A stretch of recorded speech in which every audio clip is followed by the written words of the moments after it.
wa rahmatullah. Inshallah, in this class, we're going to be learning tajweed, or the proper pronunciation of the Quran. And the way we're going to do this is that I'll recite the ayahs, and then inshallah all of you would repeat after me. And with every ayah, if there's a rule of tajweed, I'll try to explain that as well. And along with the tajweed, I'm also going to go over the translation and perhaps maybe a quick explanation or tafsir of some of the ayahs or some of the words. But our main focus is going to be tajweed, not the tafsir. For the tafsir, we have the other class, and that is after Fajr Salat, the tafsir of Surah Yusuf. So inshallah, we'll start with Surah Rahman. And the reason I've chosen this surah, by the way, this is surah number 55. I have chosen this surah because the ayahs are actually very small, number one.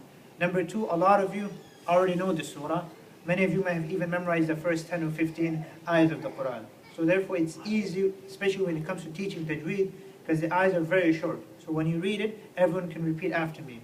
As opposed to maybe teaching from Surah Al-Baqarah, the ayahs are very, very long, 2, 3 lines, 4 lines, sometimes even half a page. There's one ayah which is more than 1 page. So that's why if you want to start with tajweed or even with memorization, you want to start with the surahs that have very small ayahs. So this is the surah I have chosen, Surah Rahman. So inshallah I'll read, and I would like everyone inshallah to repeat after me. You can follow along with me in your mushaf. Before we start, we say isti'adha or a'udhu billahi min shaitan rajim, that is seeking refuge with Allah from shaitan, the outcast. And this is actually an order given in the Quran. Specifically, Allah subhanahu wa ta'ala says, وَإِذَا قَرَأْتَ الْقُرْآنَ فَاسْتَعِذْ بِاللَّهِ مِنَ الشَّيْطَانِ الرَّجِيمِ. When we recite the Quran, seek refuge with Allah from shaitan, the outcast. So when you start reading the Quran, you first must say a'udhu billahi min shaitan rajim. And then if it is the beginning of a surah, then you say Bismillahir Rahmanir Rahim as well. Every surah of the Quran, except for Surah Tawbah, begins with this beautiful formula, Bismillahir Rahmanir Rahim, in the name of Allah, most gracious, most merciful. So we'll read the first 5 ayahs, and then after that, I'll do the translation and maybe a quick explanation. It's surah number 55. Okay. أعوذ بالله من الشيطان الرجيم. بسم الله الرحمن الرحيم. الرحمن الرحمن علم القرآن علم القرآن علم القرآن خلق الإنسان خلق الإنسان علمه البيان علمه البيان علمه البيان الشمس والقمر بحسبان الشمس والقمر بحسبان الشمس والقمر بحسبان.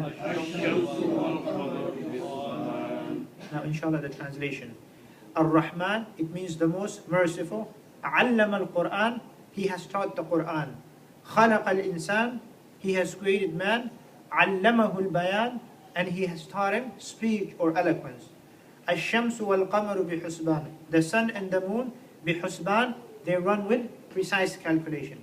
And just a quick explanation of some of these words. Ar-Rahman, this is an attribute of Allah subhanahu wa ta'ala, and one of those attributes that is used exclusively for Allah subhanahu wa ta'ala. This is an attribute that cannot be used for a human being. There's 2 types of names or attributes of Allah subhanahu wa ta'ala. There are those that can be used for a human being, like in a very limited sense. Attributes like Sami' and Basir, Ra'uf and Rahim, Malik, Alim. These are names or attributes that can be used for a human being, but in a very limited sense. Allah subhanahu wa ta'ala, for instance, mentioned in Surah Al-Dahr, هل أتى على الإنسان حين من الدهر لم يكن شيئا مذكورا إنا خلقنا الإنسان من نطفة المشاج نبتليه فجعلناه سميعا بصيرا. That we have made man in such a manner, سميعا بصيرا, that he can hear and he can see. But the one who's the ultimate seer and the ultimate hearer is Allah subhanahu wa ta'ala. He's as-sami' and al-basir. But in a limited sense, it can be used for a human being. Same thing with the Ra'uf and Rahim, the one who's merciful, the one who's compassionate. These can be used for a human being. Allah subhanahu wa ta'ala uses it for Rasul sallallahu alayhi wa sallam. In Surah Tawbah, Allah subhanahu wa ta'ala says, لَقَدْ جَاءَكُمْ رَسُولٌ مِّنْ أَنفُسِكُمْ عَزِيزٌ عَلَيْهِ مَا عَنِتُّمْ حَرِيصٌ عَلَيْكُمْ بِالْمُؤْمِنِينَ رَؤُوفٌ رَحِيمٌ. He's compassionate and merciful towards the believers. Same thing in Surah Yusuf. Yusuf alayhi salatu wasalam, he tells the king, إِنِّي حَفِيظٌ عَلِيمٌ. إِنِّي حَفِيظٌ, I'm one who can protect, and alim, and I'm also knowledgeable. These are attributes of Allah, but in a limited sense, it can be used for a human being. Unlike the attribute Rahman, unlike the attribute Khaliq, unlike the attribute Qayyum. Khaliq means the creator. Obviously, we cannot use this for a human being. Qayyum means the one who sustains everything, the entire universe. We cannot use this attribute for a human being. Same thing for Ar-Rahman, because this is an attribute of Allah, and this means one who shows mercy to everyone in its completeness. It's a very comprehensive word. Ala wazni fa'alan, like Sha'ban, one who's extremely full. Rahman, the one who shows mercy to everyone, all at the same time. And this is an attribute that is used only for Allah. It has not been used for anyone else. In the Quran, Allah subhanahu wa ta'ala says, Ar-Rahmanu ala al-arsh istawa. But it has never been used for a human being. Allama al-Quran. Allama means to teach. Ta'allama, on the other hand, means to learn.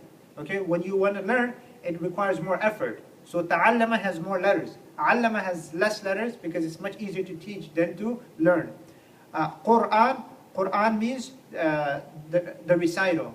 Okay, Al-Kitab means the book. And both of these names have been used in the Quran. And they complement each other, and each has been used about 75 times in the Quran.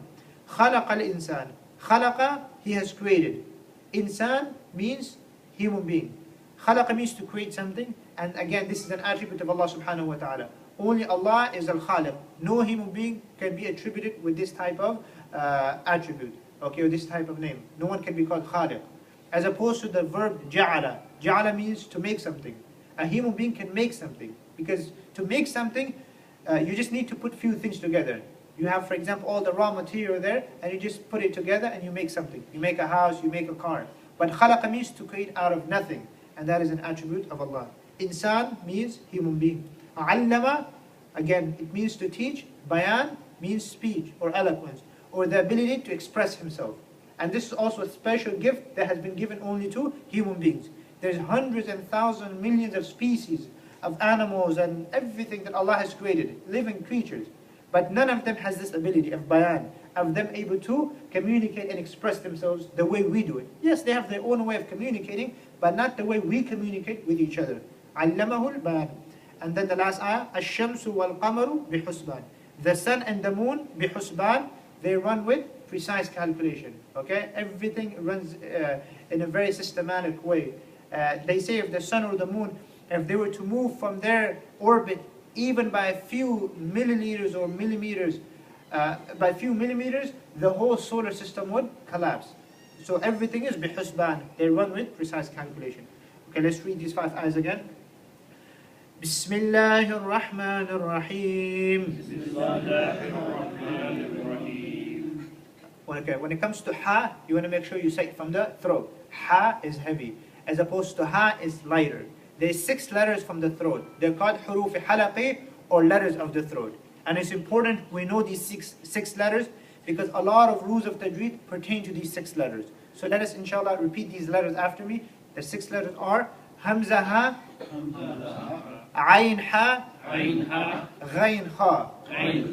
Again, Hamza ha, Ayn ha, Ghayn kha. One more time. Hamza ha, Ayn ha, Ghayn kha.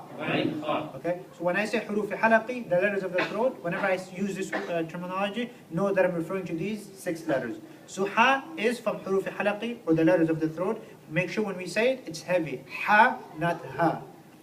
Okay, same thing with ayn. Ayn is also from the throat. Allama al-Quran. Let's try it again. Bismillahir Rahmanir Rahim. Bismillahir Rahmanir Rahim. Ar-Rahman. Ar-Rahman. Ar-Rahman. Ar-Rahman. Ar-Rahman. Ar-Rahman. Allama al-Quran. Allama al-Quran. Allama al-Quran. Allama al-Quran.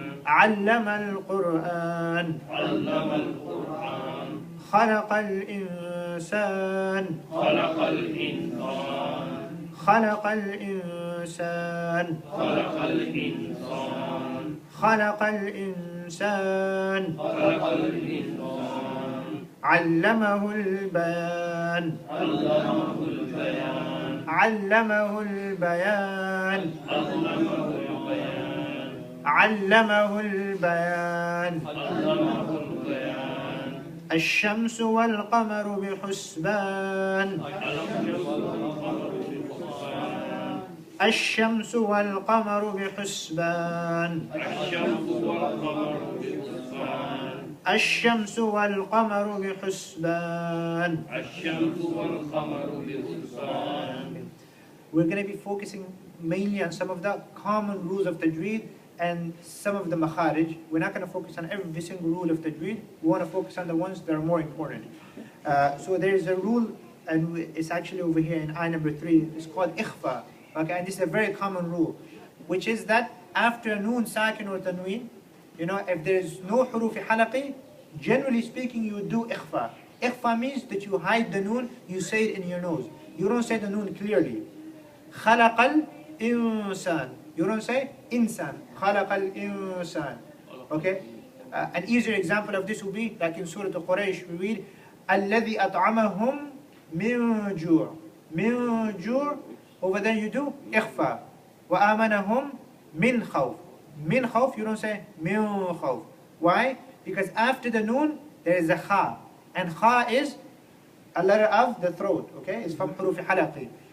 So if it's huruf halaqi, you do izhar. Izhar means that you reveal the noon, you say the noon clearly. Okay? But if there is no huruf halaqi, then in most of the cases, you'll be doing ikhfa. I'm just simplifying this. There's other rules as well, idgham and so on and so forth. But generally speaking, most of the time, you would be doing ikhfa. Okay? You just have to watch out, do you do izhar or not if there is huruf halaqi. So by default, whenever you see noon, sakin or tanween, I'm just trying to simplify this, most of the time you'll be doing ikhfa, unless there is huruf halaqi or some other letters. Okay, so insan, you do ikhfa. Okay, the next 5 ayahs inshallah. One najmu wa shajaru yasjudun. One najm, wa means and najm means stars, wa shajar, trees. Yasjudan, they prostrate. The stars and the trees, they prostrate before Allah subhanahu wa ta'ala. Everything in the universe, it worships and it praises Allah subhanahu wa ta'ala. In Surah Al-Isra, Allah subhanahu wa ta'ala says, وَإِن مِّن شَيْءٍ إِلَّا يُسَبِّحُ بِحَمْدِهِ. There is nothing in the universe except that it praises Allah subhanahu wa ta'ala. وَلَكِنْ لَا تَفْقَهُونَ تَسْبِيحُهُمْ. But you do not perceive, or you do not see, or you do not understand or hear their glory or their glorification. When they glorify Allah subhanahu wa ta'ala, you cannot sense it. But everything in the universe praises Allah subhanahu wa ta'ala. Okay, let's read this ayah. وَالنَّجْمُ وَالشَّجَرُ يَسْجُدَانِ وَالنَّجْمُ وَالشَّجَرُ يَسْجُدَانِ وَالنَّجْمُ وَالشَّجَرُ يَسْجُدَانِ. There's another rule of tajweed over here. One najmu, over here, you do something that is called ghunna. You do ghunna when you see a noon, and on top of the noon you see a shadda. The thing that looks like a W, that's a shadda or tashdid. Whenever you see that, you put a lot of emphasis on the noon. One najmu. Inna Allah. Sometimes inna, this is also a phrase very common in the Quran. Inna Allah ghafur rahim. So whenever you see that, you do ghunna. Inna. Don't rush through it. Don't say Inna Allah ghafur rahim. Say Inna Allah. One najmu. Let's try it one more time. وَالنَّجْمُ وَالشَّجَرُ يَسْجُدَانِ. One more time. وَالنَّجْمُ وَالشَّجَرُ يَسْجُدَانِ. Next ayah. وَالسَّمَاءَ رَفَعَهَا. وَالسَّمَاءَ, the sky, رَفَعَهَا, he has raised high. He has elevated the sky. وَوَضَعَ, and he has placed al-mizan, the balance. Okay, so samaa, over here you stretch the alif, and this is called maddi muttasil because the hamza is in the same word. Was samaa. This is a longer stretch than the other type of stretch, which is called maddi munfasil. So was-samaa, the sky, rafa'aha, he has raised high. High, ha is actually used for it's a feminine pronoun. Raised her. In Arabic, words, they usually come as in masculine forms or in feminine forms. This concept really doesn't exist in English, but in Arabic and in Urdu and other languages, it's very common that objects, things that are inanimate, they can either be feminine or masculine. So in this case, sama, the sky, is feminine, so the word rafa'aha is used. Ha is used, the feminine pronoun. Has raised her. وَوَضَعَ الْمِيزَانِ, and وَوَضَعَ, he has placed the balance. Okay, let's read this ayah a few times. وَالسَّمَاءَ رَفَعَهَا وَوَضَعَ الْمِيزَانِ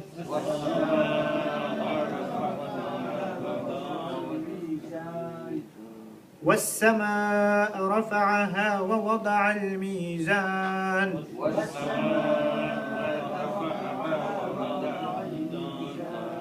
وَالسَّمَاءَ رَفَعَهَا وَوَضَعَ الْمِيزَانِ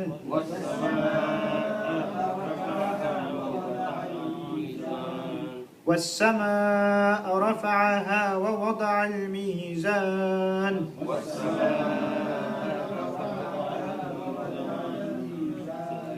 The next ayah, أَلَّا تَطْغَوْا فِي الْمِيزَانِ, so that you would not تَطْغَوْا, transgress, fil mizan, within the balance. Tatagaw means to transgress, fi means in, al mizan means the balance. أَلَّا تَطْغَوْا فِي الْمِيزَانِ أَلَّا تَطْغَوْا فِي الْمِيزَانِ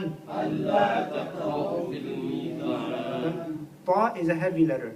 And over here there's another rule that we learn. It's called qalqala. Qalqala is that when you come to that letter and it is in the state of sukoon, meaning that you're supposed to stop on the letter, those letters are so heavy that even when you stop, the sound continues. Okay? It has a bouncing sound to it. This is called qalqala in tajweed. And there's 5 letters that are like this. They're very, very strong, that even when you stop, the sound continues. Repeat them after me. Qaf, ta, ba, jim, dal. Okay, and when you put it together, it becomes qutbu jaddin. Okay, repeat after me. Qutbu jaddin. Qutbu jaddin. Okay, so if you remember this phrase, you remember all the letters. Qaf, ta, ba, jim, dal. So even when you stop, the sound continues. An example of this from the surahs that all of you know, Surah Al-Ikhlas. قُلْ هُوَ اللَّهُ أَحَدُ. You don't say قُلْ هُوَ اللَّهُ أَحَدُ. Okay, Allahu Samad. لَمْ يَلِدْ وَلَمْ يُولَدْ وَلَمْ يَكُنْ لَهُ كُفُوًا أَحَدُ.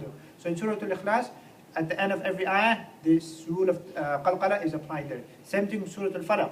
قُلْ أَعُوذُ بِرَبِّ الْفَلَقِ مِنْ شَرِّ مَا خَلَقَ وَمِنْ شَرِّ غَاسِقٍ إِذَا وَقَبَ با وَمِنْ شَرِّ النَّفَّاثَاتِ فِي الْعُقَدِ دال وَمِنْ شَرِّ حَاسِدٍ إِذَا حَسَدَ. And we also see that in Surah Al-Lahab as well. تبت يدا أبي لهب وتب با ما أغنى عنه ماله وما كسب سيصلى نارا ذات لهب وامرأته حمالة الحطب في جيدها حبل من مسد. Sometimes, just to kind of emphasize some of these rules, I can exaggerate a little bit more so that you can distinguish between the word when it is in the state of qalqala and when it is not. So sometimes I exaggerate a little bit just so that you see the difference. Obviously, when you're reading, then you don't emphasize it that much. Okay, let's read the ayah. We're going to break it into 2 parts. It's a little bit long. وَأَقِيمُوا الْوَزْنَ بِالْقِسْطِ وَأَقِيمُوا الْوَزْنَ بِالْقِسْطِ وَلَا تُخْسِرُوا الْمِيزَانَ وَأَقِيمُوا الْوَزْنَ بِالْقِسْطِ وَلَا تُخْسِرُوا الْمِيزَانَ. And this is the only order that is given in this surah. Okay? Everything else after this are, in many places, just as many blessings of Allah subhanahu wa ta'ala that are mentioned. But this is the only order given, that you establish the weight with justice. Okay, that you establish justice and peace on this earth. So wa means an, aqimu means to establish, al-wazna means the weight, bil-qisti, qist means justice. Okay, wala tukhsirul mizan. and make not deficient al-mizan, the balance. So qist means justice. By the way, this is a word. Qistas means justice. Qistas and justice are words that when you trace the origin, it goes back to the same root word. There was an ancient language that was spoken, and the word, it made its way into Latin and eventually from Latin into English, and that word was pronounced as qistas, justice. And that same word also made it to the Arab world, and that same word was then pronounced as qistas. So qistas and justice means the exact same thing. You see my point? It's the same word, but it's pronounced differently. In Arabic, it's pronounced as qistas. In English, it's pronounced as justice. Another word. Does anyone know this? Another word that's like this. There's actually 2-3 words like that. The word firdaus. Firdaus and paradise is the exact same word. If you trace its origin, right? That same word, it made its way into the English language, and it was pronounced as paradise. When it made it into the Arab world, it was then pronounced as firdaus. Firdaus and paradise. Another word, stories. Stories in Arabic is what? Asatir, ala wazni afa'il. Okay, stories. It doesn't have a singular form to it.